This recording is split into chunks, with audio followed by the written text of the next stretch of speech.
Luna did save my life that day. If she hadn't gotten me out, I definitely probably would have fallen asleep and just died.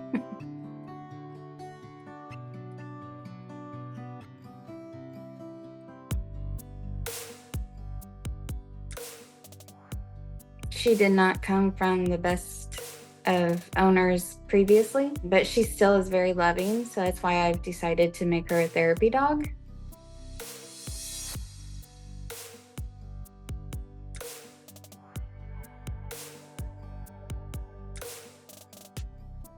My fire alarm kept going off, and we assumed that it was a battery because as soon as we unplugged it, it would stop.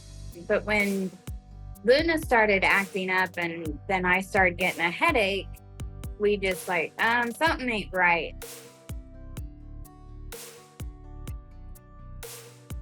And she scratched up my door and stuff like that, like trying to get out. So she was alerting us way before the alarm even went off.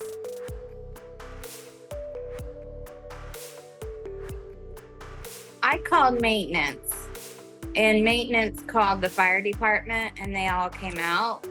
And the guy came out, was like amazed, and he told me the levels, and I was like, oh my. I told him Luna kept bugging me all day, and he says, yeah, she saved your life.